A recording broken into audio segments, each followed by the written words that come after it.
Hello दोस्तों, स्वागत है आपका अपने YouTube channel only study centre 2.0 में। तो इस वीडियो में हम लोग क्लास 12 फिजिक्स का आंसर की को देखने वाले हैं, क्लास 12 का जैक बोर्ड का, जिसका कि एग्जाम आज हुआ है 22 मार्च को। तो चलिए वीडियो को स्टार्ट करते हैं। और वीडियो को स्टार्ट करने से पहले हमारे चैनल पर नए हैं तो चैनल को सब्सक्राइब कर लीजिएगा, साथ ही बेल आइकन को प्रेस कर लीजिएगा और वीडियो को अपने दोस्तों के पास शेयर कर दीजिएगा। देख लीजिए, ये फिजिक्स का है, क्लास 12 का जैक बोर्ड का। तो पहला क्वेश्चन यहाँ पर देख लीजिए क्या है कि यहाँ पर देख सकते हैं इप्सिलॉन नोट का बीमीय सूत्र है। तो इप्सिलॉन नोट का बीमीय सूत्र जो है वो है आप लोग का ऑप्शन नंबर 2, यानी कि ऑप्शन नंबर 2 राइट हो जाएगा। M-1 L-3 T4 और A स्क्वायर, ये होता है इप्सिलॉन नोट का बीमीय सूत्र, यानी कि ऑप्शन नंबर 2 राइट हो जाएगा पहला का। इसके बाद दूसरा का नंबर क्वेश्चन देख लीजिए क्या है कि गॉस के इलेक्ट्रोस्टैटिक के नियमानुसार, गॉस के इलेक्ट्रोस्टैटिक्स के नियमानुसार होता है phi is equal to Q by epsilon naught, यानी कि ऑप्शन नंबर 2 राइट हो जाएगा। दूसरा का भी ऑप्शन नंबर 2 राइट हो जाएगा। इसके बाद आगे बढ़ते हैं तो 3 नंबर वाला क्वेश्चन देख लीजिए क्या है कि 2 कूलम आवेश के लिए इलेक्ट्रॉनों की संख्या है। तो 2 कूलम आवेश के लिए इलेक्ट्रॉन की संख्या जो होता है वो होता है 1.25 × 10⁻⁹, यानी कि ऑप्शन नंबर 2 राइट हो जाएगा तीसरा का। आगे बढ़ते तो आगे देख लीजिए 4 नंबर वाला क्वेश्चन क्या है। यदि किसी समांतर पट्टिका संधारित्र की पट्टिकाओं के बीच की दूरी आधी कर दी जाए तो उसकी धारिता कितनी हो जाएगी यहाँ पर बताना है। तो उसकी धारिता दुगनी बढ़ जाती है, यानी कि ऑप्शन नंबर 1 राइट हो जाएगा 4 का। आगे बढ़ते तो आगे देख लीजिए 5 नंबर वाला क्या है कि किसी आवेशित गोलीय कवच के आंतरिक बिंदु पर विद्युत विभव का मान होता है। तो यहाँ पर विद्युत विभव का मान कितना होता है, तो 0 होता सॉरी यहाँ पर स्थिर होता है, यानी कि ऑप्शन नंबर 2 राइट हो जाएगा। ऑप्शन नंबर 2 राइट हो जाएगा। इसके बाद आगे बढ़ते तो आगे देख लीजिए 6 नंबर वाला क्वेश्चन क्या है कि किसी विद्युत द्विध्रुव के विद्युत क्षेत्र एवं विभव दूरी r के साथ किस प्रकार परिवर्तित होते हैं। तो इसका जो राइट आंसर हो जाएगा वो हो जाएगा ऑप्शन नंबर 4, यानी कि पाई 1/r³ एवं 1/r²। इसके बाद आगे बढ़ते तो आगे देख लीजिए 7 नंबर वाला क्वेश्चन क्या है कि किर्कफिफ का पास नियम किस राशि के संरक्षण के नियम की सीधे परिणति है। तो इसका जो राइट आंसर हो जाएगा ऑप्शन नंबर 4, यानी कि ऊर्जा के। इसके बाद आगे बढ़ते तो आगे देख लीजिए 8 नंबर वाला क्वेश्चन क्या है कि विद्युत क्षेत्र 2.1 × 10⁻10 वोल्ट पर मीटर में एक आवेशित कण का अपवाह वेग 4.2 × 10⁻4 मीटर पर सेकेंड है। कण की गतिशीलता का मान होगा। यहाँ पर मान बताना है कण की गतिशीलता का। तो इसका जो राइट आंसर है वो है यहाँ पर ऑप्शन नंबर 2, यानी कि 2 × 10⁶ मीटर स्क्वायर प्रति वोल्ट सेकेंड। इसके बाद आगे बढ़ते तो आगे देख लीजिए यहाँ पर 9 नंबर वाला क्वेश्चन क्या है किसी बाह्य चुंबकीय क्षेत्र बी वेक्टर में एल लंबाई के धारावाही चालक पर चुंबकीय बल ई वेक्टर को किस प्रकार से व्यक्त किया जाता है। तो इसका जो राइट आंसर हो जाएगा यहाँ पर देख सकते हैं, इसका राइट आंसर हो जाएगा ऑप्शन नंबर 3, यानी कि एल यहाँ पर देख सकते हैं दिया है 1 × L वेक्टर × V वेक्टर। इसके बाद आगे बढ़ते तो आगे देख लीजिए 10 नंबर वाला क्वेश्चन क्या है यहाँ पर 100 फेरो वाली 10 सेंटीमीटर त्रिज्या की वृत्तीय कुंडली में 2.1 एम्पियर की धारा प्रवाहित हो रही है। कुंडली के केंद्र पर चुंबकीय क्षेत्र होगा। तो इसका जो राइट आंसर हो जाएगा ऑप्शन नंबर 1, यानी कि 2.01 × 10⁻³ T। इसके बाद आगे बढ़ते हैं तो आगे देख लीजिए 11 नंबर वाला क्वेश्चन क्या है कि निम्न में से कौन सा चुंबकीय क्षेत्र रेखाओं के बारे में सही नहीं है। चुंबकीय क्षेत्र रेखाओं के बारे में सही नहीं है, मतलब कि यहाँ पर रॉन्ग ऑप्शन को चूज करना है। तो इसका जो राइट आंसर हो जाएगा ऑप्शन नंबर यहाँ पर 4 देख सकते हैं, ऑप्शन नंबर 4 हो जाएगा। चुंबकीय क्षेत्र रेखाएं निश्चित स्थितियों में एक दूसरे को काट सकती है, यानी कि ये ऑप्शन नंबर 4 जो है इसका राइट आंसर हो जाएगा 11 का ऑप्शन नंबर 4 राइट हो जाएगा। इसके बाद आगे बढ़ते तो आगे देख लीजिए 12 नंबर वाला क्वेश्चन क्या है कि एक छड़ चुंबक के अंदर बल की चुंबकीय रेखाएं। तो इसका जो राइट आंसर है हो जाएगा ऑप्शन नंबर 2, यानी कि चुंबक के S ध्रुव से N ध्रुव तक है। इसके बाद आगे बढ़ते तो आगे देख लीजिए 13 नंबर वाला क्वेश्चन क्या है यहाँ पर कि किसी स्थान पर पृथ्वी के चुंबकीय क्षेत्र का ऊर्ध्वाधर घटक क्षैतिज घटक का √3 गुना है, इस स्थान पर नमन कोण का मान होगा। तो ये हो जाएगा 60 डिग्री, यानी कि ऑप्शन नंबर 3 राइट हो जाएगा आप लोग का यहाँ पर, ऑप्शन नंबर 3 राइट हो जाएगा। इसके बाद आगे बढ़ते हैं तो आगे देख लीजिए 14 नंबर वाला क्वेश्चन क्या है कि क्षेत्र बी के समांतर इसके तल के साथ रखे गए अनुप्रस्थ परिच्छेद क्षेत्रफल ए के एन फेरों की कुंडली के साथ जुड़ा चुंबकीय फ्लक्स होता है। तो 14 जो है 14 का राइट आंसर हो जाएगा ऑप्शन नंबर 4, यानी कि 0। इसके बाद आगे बढ़ते तो आगे देख लीजिए 15 नंबर वाला क्वेश्चन क्या है कि किसी चुंबकीय क्षेत्र में गतिमान तार में प्रेरित धारा की दिशा किसका प्रयोग करके प्राप्त किया जाती है।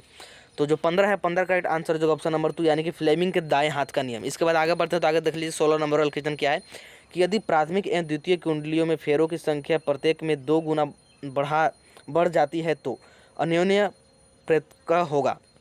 तो यहाँ पर जो 16 है, 16 का राइट आंसर हो जाएगा ऑप्शन नंबर 1 यानी कि 4 गुना हो जाता है। इसके बाद आगे बढ़ते हैं तो 17 नंबर वाला क्वेश्चन देख लीजिए क्या है कि एक 100 ओम के प्रतिरोध को 220 वोल्ट 50 हर्ट्ज की एसी सप्लाई से जोड़ा जाता है, परिपथ में धारा का वर्ग माध्य मूल मान क्या होगा, यानी कि VRMS पूछा है। तो यहाँ पर जो 17 नंबर क्वेश्चन है इसका जो राइट आंसर हो जाएगा ऑप्शन नंबर 3 यानी कि 2.2 एम्पियर, 2.2 एम्पियर ऑप्शन नंबर 3 हो जाएगा।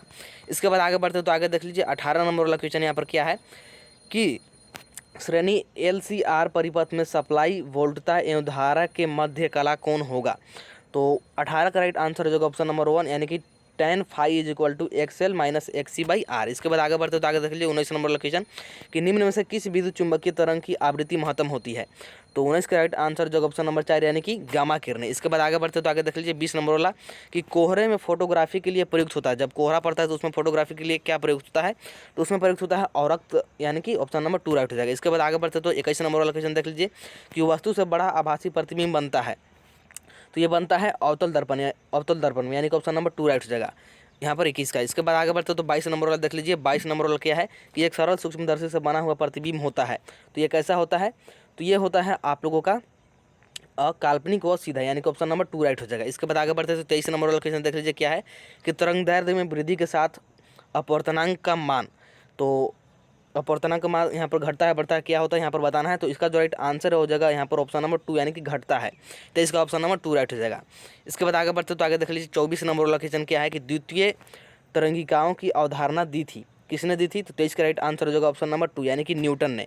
इसके बाद आगे बढ़ते हैं, सॉरी यहाँ पर 24 का राइट आंसर हो जाएगा ऑप्शन नंबर 2 यानी कि हाइगेंस ने। इसके बाद आगे बढ़ते तो आगे देख लीजिए 25 नंबर वाला क्वेश्चन क्या है कि दो तरंगे जिनकी तीव्रताओं का अनुपात 9:1 है व्यतिकरण उत्पन्न करती है, अधिकतम तथा न्यूनतम तीव्रताओं का अनुपात होगा।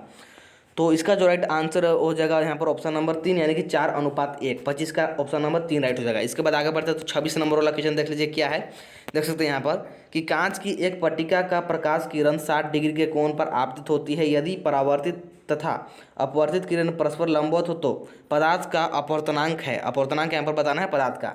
तो इसका जो राइट आंसर हो जाएगा ऑप्शन नंबर 2 यानी कि √3 हो जाएगा 26 का राइट आंसर ऑप्शन नंबर 2। इसके बाद आगे बढ़ते हैं तो आगे देख लीजिए 27 नंबर क्वेश्चन कि निम्नलिखित में से किस धातु का न्यूनतम कार्यफलन है। तो 27 का राइट आंसर हो जाएगा ऑप्शन नंबर 4 यानी कि सोडियम का। इसके बाद आगे बढ़ते हैं तो आगे देख लीजिए 28 नंबर वाला क्वेश्चन क्या है कि 25 वोल्ट और 36 वोल्ट द्वारा त्वरित दो इलेक्ट्रॉनों से संबंधित DC ब्रॉगली तरंगदैर्ध्य का अनुपात है। तो यहाँ पर जो दिया गया है 28 नंबर वाला क्वेश्चन, इसका जो राइट आंसर है हो जाएगा ऑप्शन नंबर 4 यानी कि 6/5। इसके बाद आगे बढ़ते हैं तो 29 नंबर वाला क्वेश्चन देख लीजिए क्या है कि परमाणु का बोर मॉडल यहाँ पर ऑप्शन दिया गया है, उसे चूज करना है क्या है। तो इसका जो right answer option number A है, यानी कि मानता है कि इलेक्ट्रॉनों का कोणीय संवेग क्वांटीकृत होता है, ऑप्शन नंबर 1 राइट हो जाएगा 29 का। इसके बाद आगे बढ़ते हैं तो 30 नंबर वाला क्वेश्चन देख लीजिए क्या है कि रिडबर्ग नियतांक का SI मात्रक है, रिडबर्ग नियतांक जो होता है उसका SI मात्रक बताना है। तो इसका जो राइट आंसर है ऑप्शन नंबर 3 हो जाएगा, यानी कि प्रति मीटर, यानी कि मीटर इनवर्स। इसके बाद आगे बढ़ते हैं तो 31 नंबर वाला क्वेश्चन देख लीजिए क्या है। तो देख सकते हैं कि एक रेडियो एक्टिव नमूने की औसत आयु 100 सेकेंड है, उसकी अर्ध आयु होगी। तो इसका जो राइट आंसर है ऑप्शन नंबर यहाँ पर हो जाएगा 3 यानी कि 69.3 सेकेंड। इसके बाद आगे बढ़ते तो आगे देख लीजिए 32 नंबर वाला क्वेश्चन क्या है, यहाँ पर दे रखा है इसका नाभिक में है, इसका नाभिक में बताना है प्रोटॉन और इलेक्ट्रॉन की संख्या, यहाँ पर ये परमाणु का दे रखा है यहाँ पर संकेत। तो इसका जो राइट आंसर हो जाएगा यहाँ पर देख सकते हैं, इसका जो राइट आंसर हो जाएगा ऑप्शन नंबर 2 हो जाएगा, यानी कि 138 न्यूट्रॉन और 88 प्रोटॉन। इसके बाद आगे बढ़ते हैं तो आगे देख लीजिए 33 नंबर वाला क्वेश्चन क्या है कि जेनर डायोड कार्य करता है, जो जेनर डायोड है ये कार्य करता है। तो इसका जो राइट आंसर हो जाएगा ऑप्शन नंबर 2 यानी कि पक्ष वायस की स्थिति में, यानी कि ऑप्शन नंबर 2 राइट हो जाएगा 33 का। इसके बाद आगे बढ़ते तो 34 नंबर वाला क्वेश्चन देख लीजिए कि ताप बढ़ने के साथ अर्धचालक का प्रतिरोध क्या होता है। तो इसका जो राइट आंसर है ऑप्शन नंबर 2 यानी कि घटता है, ताप बढ़ने पर अर्धचालक का प्रतिरोध घटता है, ऑप्शन नंबर 2 राइट हो जाएगा 34 का। इसके बाद 35 नंबर वाला क्वेश्चन देख लीजिए क्या है, N प्रकार के अर्धचालक बनते हैं जब अपमिश्रक परमाणु होते हैं। क्या होते हैं? तो पंच संयोजी होते हैं, यानी कि ऑप्शन नंबर 4 राइट हो जाएगा 35 का। और इस प्रकार से आप लोग का यहाँ पर ऑब्जेक्टिव का आंसर कंप्लीट होता है। और वीडियो पसंद आया तो वीडियो को लाइक जरूर कर दीजिएगा और चैनल को सब्सक्राइब कर लीजिएगा। अब मिलते हैं नेक्स्ट वीडियो में।